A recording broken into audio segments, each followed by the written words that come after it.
The search continues today for a missing 3-year-old boy. Up about 2 hours ago, but not before a dive team was in the river along the river line, really launching from that sandy. Since I found out, and my wife and I have both lost a couple of nights of sleep. Chad Hegler lives in the same building as 3-year-old Nylo Lattimore, who he says is always smiling. Always, he say, 20-year-old Desean Brown killed his mother.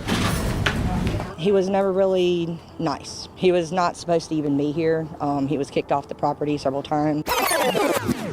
A bright blue stroller sits empty beside the Ohio River, its colorful fabric stark against the gray December morning. The wheels are still, the safety straps unbuckled, as if someone had just stepped away for a moment. But no one is coming back. This isn't just any stroller. It belonged to a family whose story would shake Cincinnati to its core. A story of love turned to vengeance, of innocence destroyed, and of a search that continues to this day. What you're about to hear involves a 29-year-old mother preparing to start a new chapter of her life, her inseparable 3-year-old son, and the 20-year-old boyfriend whose rage would tear their world apart. It's a case that haunts investigators, devastates a community, and leaves one heartbreaking question unanswered. If you're ready to uncover what happened to the family behind that abandoned stroller, make sure you're subscribed, because this journey will stay with you long after it ends. 29-year-old Nyteisha Lattimore had the kind of smile that could transform a room. Friends in Cincinnati's Walnut Hills neighborhood knew her as someone who listened without judgment, whose infectious laugh could lift spirits on the darkest days. Her sister Monique remembered her as a sweet and quiet girl, gentle by nature, but fierce in her determination to build something better. At the heart of Nyteisha's world was 3-year-old Nylo Lattimore, a boy with bright eyes and a shy smile that melted hearts. The two were inseparable. Nyteisha never went anywhere without him, and for good reason. Nylo was everything to her.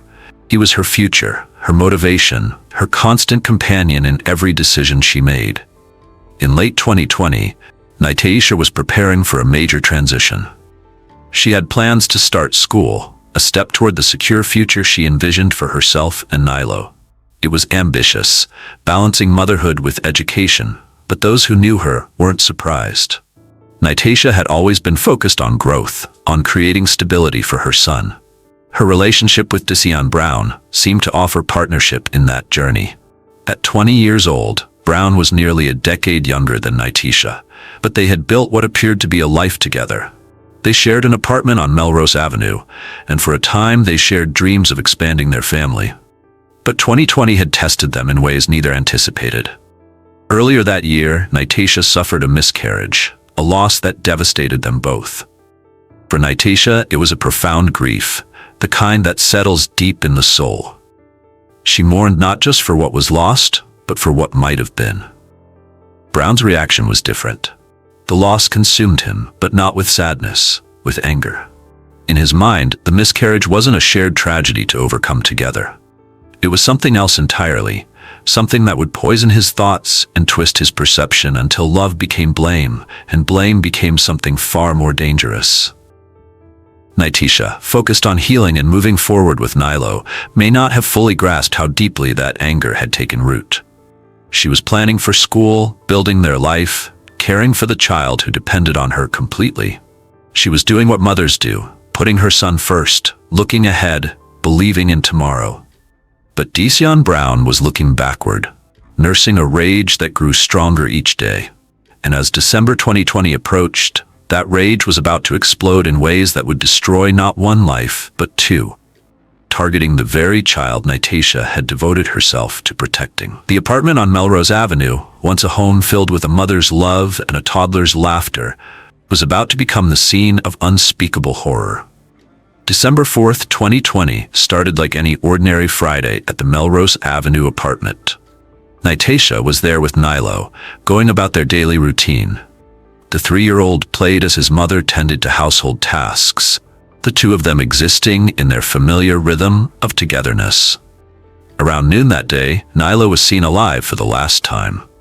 What happened in those final hours remains partially shrouded in mystery, but what's certain is that by the end of December 4th, the little boy who never left his mother's side had vanished. No Amber Alert was issued, no frantic calls to police. The apartment fell silent, and Nylo Lattimore simply ceased to exist in the world where people could see him. For nearly a week, that silence stretched on. Nyteisha's family, accustomed to regular contact, began to worry. Friends who expected to see her around the neighborhood noticed her absence. But in those crucial early days of December, no one knew that both mother and child were already beyond help. December 11th brought the violence that had been brewing in Desean Brown's mind for months. Court documents would later allege that on this night, in the same Melrose Avenue apartment where Nylo had disappeared a week earlier, Brown attacked Nyteisha with a knife. The woman who had trusted him, lived with him, grieved with him over their shared loss, became the target of his rage. She fought. The wounds on her body would later tell the story of someone who didn't give up easily. But against a younger, stronger attacker armed with a blade, Nyteisha Lattimore had little chance. Her screams, if there were any, went unheard. Her pleas, if she made them, fell on deaf ears. By the time Brown was finished, the apartment held only death and silence. But Brown wasn't done. What happened next revealed the extent of his planning and the depth of his cold calculation. Hours before, he had been browsing the internet, searching for answers to a very specific question: how to clean up blood. The search results had given him ideas, methods, techniques for erasing evidence of what he was about to do. He had also made a purchase. From eBay, he had ordered a body bag.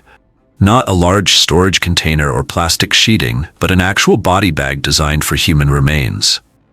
The timing was precise. It arrived on December 11th, the very day he killed Nyteisha.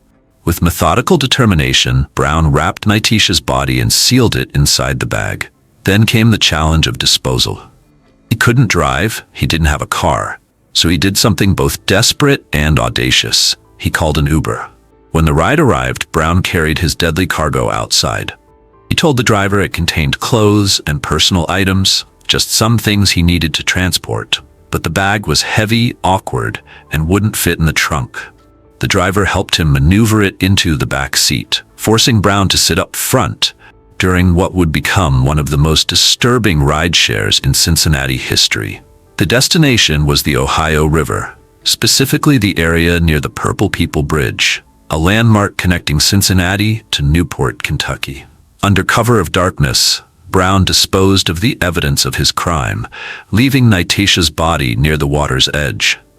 But where was Nylo? The answer to that question was more horrifying than anyone could have imagined, though it wouldn't be known for some time. The 3-year-old who had vanished on December 4th had met his fate much earlier than his mother, killed in what authorities would later describe as an act of pure retaliation. At 3:15 a.m. on December 12th, an early morning jogger made a discovery that would send shockwaves through Cincinnati.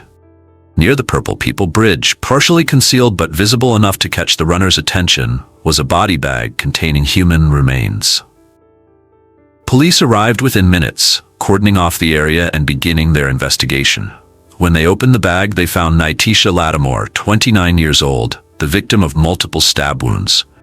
The brutality was immediately apparent. This wasn't a crime of passion, but something far more vicious. But even as detectives processed the murder scene, a more urgent question emerged. Where was Nylo?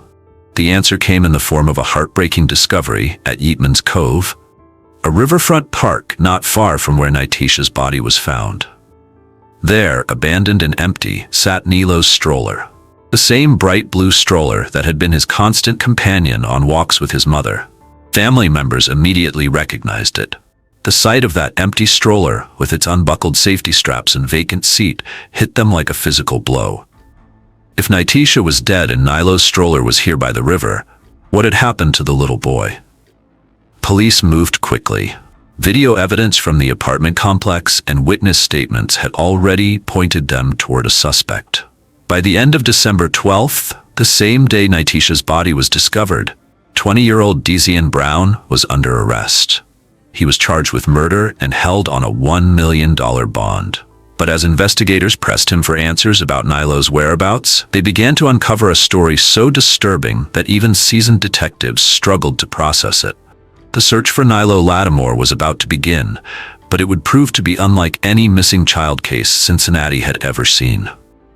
Within hours of Desean Brown's arrest, investigators began piecing together a timeline that revealed disturbing levels of premeditation. His digital footprint told a story of planning that contradicted any claim of impulsive violence. On December 10th, just one day before Nyteisha's murder, Brown had conducted an internet search that made detectives' blood run cold. How to clean up blood. He wasn't researching this out of curiosity or for academic purposes. He was preparing for what he intended to do. The search results had provided him with detailed information about cleanup methods, disposal techniques, and ways to eliminate forensic evidence. He studied these instructions carefully, treating murder like a homework assignment with deadly consequences. But the internet search was only part of his preparation. Investigators discovered that Brown had also made an online purchase that revealed the true scope of his planning. From eBay, he had ordered a body bag, not camping equipment, not storage materials, but an actual human body bag designed for mortuary use. The timing was precise and terrifying. The body bag was delivered to the Melrose Avenue apartment on December 11th, the exact day he killed Nyteisha. Brown had been tracking the package, waiting for its arrival like someone expecting a birthday gift. Instead, he was preparing for murder. When detectives interviewed the Uber driver who had unknowingly helped transport Nyteisha's body, they learned details that showcased both Brown's deception and his desperation. The driver recalled Brown seeming nervous, insisting the heavy bag contained only clothes and personal belongings. When it wouldn't fit in the trunk, Brown had to help maneuver it into the back seat, forcing him to ride up front during the journey to the Ohio River. The driver's description matched surveillance footage from multiple locations, creating a clear trail of Brown's movements on the night of December 11th. Cameras captured him leaving the apartment complex, getting into the rideshare vehicle, and arriving at the riverfront area where Nyteisha's body would later be discovered. But it was what happened next in the interrogation room that truly broke the case open. Under questioning, Brown initially denied involvement, claiming he didn't know what had happened to either Nyteisha or Nylo. However, as evidence mounted and his lies became unsustainable, his story began to crumble. The breakthrough came when Brown finally confessed, not just to killing Nyteisha, but to murdering Nylo as well. The details he provided were so specific and disturbing that even experienced investigators had difficulty processing them. He described how he had killed the 3-year-old first, days before attacking his mother. Most horrifying of all was what Brown revealed about Nylo's final moments. According to his confession, the little boy was thrown into the Ohio River near the Purple People Bridge while still alive. The image of a 3-year-old child struggling in dark, cold water became a nightmare that would haunt everyone involved in the case. The confession was recorded, and prosecutors immediately recognized its value as evidence. Judge Megan Shanahan would later rule that these taped admissions could be used in court, despite defense attempts to have them suppressed. As news of Brown's confession spread, the search for Nylo intensified dramatically. Police boats began combing the Ohio River, using sonar equipment and underwater cameras to scan the murky depths.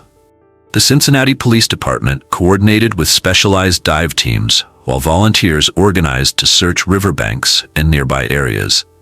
The search expanded to cover more than 100 miles of river, including sections where the Great Miami River empties into the Ohio. Teams worked around the clock, driven by the desperate hope that Nylo might somehow be recovered and given a proper burial. Community members who had never met the Lattimore family joined the effort. Strangers walked riverbanks calling Nylo's name, knowing he couldn't answer but unable to stop themselves from trying. Vigils were held along the water's edge, with hundreds of people gathering to pray for a miracle that seemed increasingly unlikely. At one point, sonar equipment detected what searchers believed might be a small body. Dive teams rushed to the location, families held their breath, and for a few agonizing hours, it seemed like Nylo might finally be coming home. But the object turned out to be debris, another crushing disappointment in a case filled with false hopes. If you're finding this case as compelling and heartbreaking as we did while researching it, make sure to hit that subscribe button and ring the notification bell. Cases like these require extensive investigation, and your support helps us continue bringing these important stories to light. The search for Nylo continued, but investigators were also building their case against Brown. The confession was powerful evidence, but prosecutors wanted to ensure they had every piece of the puzzle before proceeding to trial. As prosecutors built their case against Desean Brown, a disturbing motive began to emerge, one rooted in twisted logic and misplaced blame that would shock even seasoned legal professionals. The key to understanding Brown's actions lay in the tragedy that had befallen the couple earlier in 2020. When Nyteisha suffered a miscarriage, losing the baby she had been carrying with Brown, both had grieved the loss. But while Nyteisha processed her grief naturally, seeking to heal and move forward, Brown's response took a darker turn. In his mind, the miscarriage wasn't a shared tragedy or a medical reality that sometimes occurs. Instead, Brown convinced himself that Nyteisha had deliberately killed their baby. This delusion became the foundation for everything that followed, a twisted justification for what he saw as necessary revenge. Detective interviews revealed that Brown had vocalized his intentions weeks before the murders. He had spoken to Jamisha Cobb, telling her he was going to do something to her baby, specifically referring to Nylo. This wasn't an idle threat made in anger. It was a promise he fully intended to keep. The sequence of events became clear through Brown's confession and corroborating evidence. He had killed Nylo first, on December 4th, throwing the 3-year-old into the Ohio River while the child was still alive. Then, a week later, he murdered Nyteisha, completing what he saw as balanced justice, taking her child as revenge for the baby he believed she had killed. This motive, retaliation for a miscarriage, revealed the depth of Brown's psychological disturbance and his complete inability to process grief in any healthy way. Prosecutors would later describe it as one of the most disturbing cases they had ever encountered. In February 2021, Hamilton County Prosecutor Joe Dieters formally announced the charges against Brown: 2 counts of murder for both Nyteisha and Nylo, plus additional charges of felonious assault, gross abuse of a corpse, and tampering with evidence. Most significantly, Dieters announced that the state would seek the death penalty. The case gave Dieters, a veteran prosecutor who had seen countless horrific crimes, actual nightmares. "I can't even imagine what that little boy was going through," he said publicly, his usual prosecutorial composure cracking as he contemplated Nylo's final moments in the dark river water. But Brown's defense team immediately began mounting their strategy around his mental health. They argued that Brown suffered from bipolar disorder, claiming this constituted a severe mental illness under Ohio law that would prevent him from facing capital punishment. The tension between Brown's meticulous planning and his claimed mental illness became a central issue. How could someone mentally incompetent enough to avoid the death penalty also be capable of searching for cleanup methods, timing a body bag delivery, and executing such a detailed disposal plan? 3 different psychologists examined Brown, producing conflicting reports. 2 concluded he did not suffer from severe mental illness, while a third disagreed. Judge Megan Shanahan was tasked with weighing this expert testimony to determine whether Brown could face the ultimate punishment. The courtroom became a stage for raw, explosive emotion as the case proceeded. Nylo's father, Antonio Hughes, became a regular presence at hearings, his grief and rage impossible to contain. On multiple occasions, his anguish boiled over into physical attacks on Brown. During one hearing, Hughes lunged across the courtroom and began punching Brown repeatedly in the head and neck. Deputies wrestled him to the ground as the courtroom erupted in chaos. Hughes was charged with contempt of court and sentenced to 7 days in jail, though he was released early. The attacks weren't isolated incidents. Hughes glared at Brown throughout proceedings, interrupted witness testimony, and made his desire for vengeance clear to everyone present. His actions, while understandable given his loss, required the court to station 6 deputies in the courtroom specifically to protect the defendant. Nylo's grandfather, Nyteisha Lattimore, was equally vocal in his demands for justice. "You deserve nothing but death," he told Brown directly during one hearing. "You are a monster." His words carried the weight of a family destroyed, a grandfather who had lost not only his daughter and grandson, but also his wife, who he believed died from a broken heart caused by the overwhelming grief. The family's refusal to offer forgiveness was absolute. "No, I don't forgive him," Roderick Lattimore stated firmly. "Let God forgive him." Judge Shanahan ultimately ruled that Brown was competent to stand trial, despite his bipolar diagnosis, keeping the death penalty option available.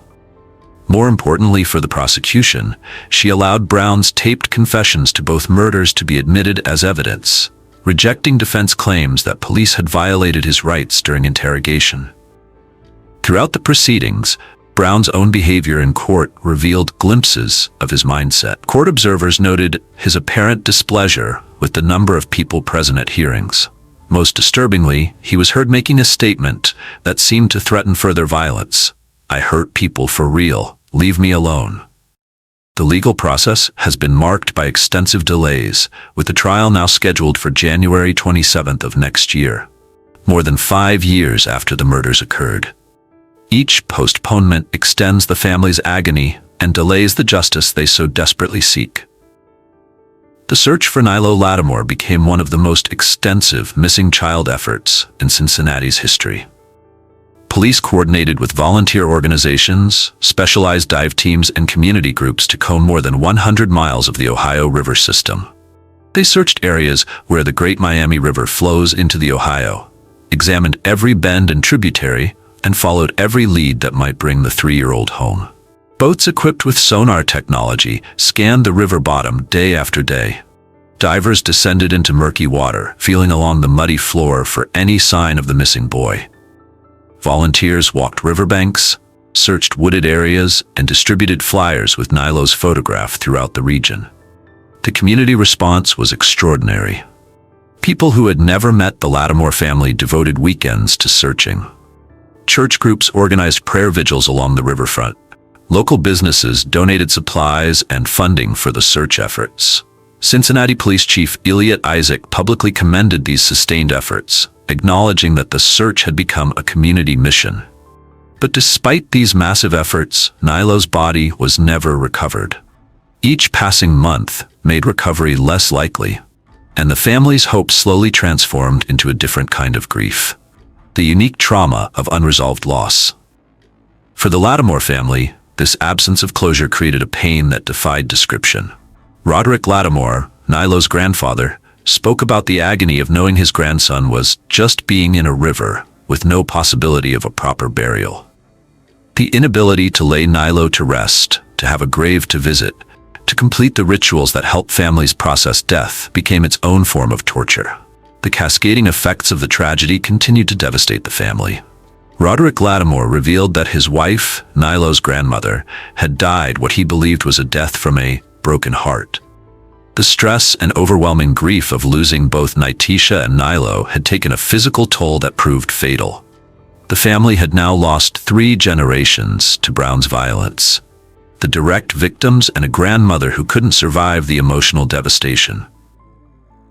"Our lives have been turned upside down," Roderick Lattimore explained to reporters. The simple statement carried the weight of unimaginable loss: a daughter murdered, a grandson missing, a wife dead from grief, and a family structure completely shattered. Faith Burton, speaking as a family representative, articulated what became the family's central focus.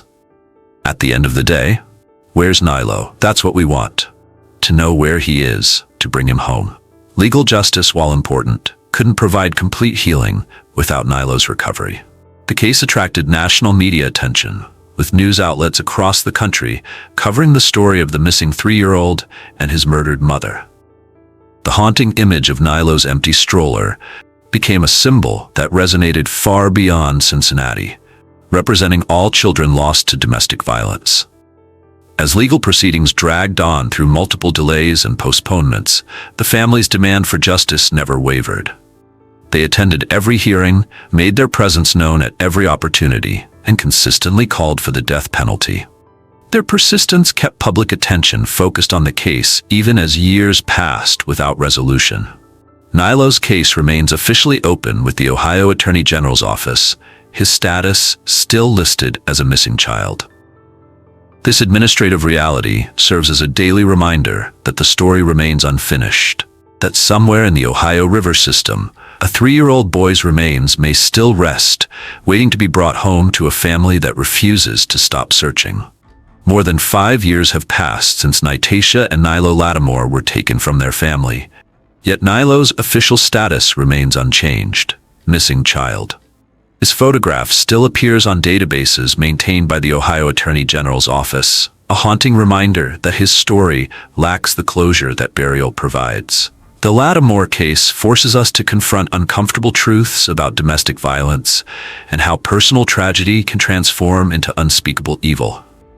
A miscarriage, something that affects countless couples, became, in Desean Brown's distorted mind, justification for destroying 2 innocent lives. It reminds us that the warning signs of dangerous partners aren't always obvious, and that intimate relationships can harbor threats we never see coming. For Nyteisha's family, the wait for justice continues. Each court delay extends their suffering, each search of the river ends in disappointment, and each day without answers deepens their resolve to see Brown face the ultimate consequence for his actions. At Truly Criminal Network, our team spent months researching this case, interviewing sources, and examining court documents to bring you this comprehensive account. We believe these stories matter, not for their shock value, but because they represent real families whose lives have been forever changed. If this case has impacted you the way it impacted our research team, please subscribe and share this video. Hit the notification bell so you never miss our investigations into cases that demand to be remembered. And in the comments below, share your thoughts about Nylo's story and what justice should look like for families like the Lattimores. Some stories end with justice served. Others, like Nylo's, end with questions that may never be answered.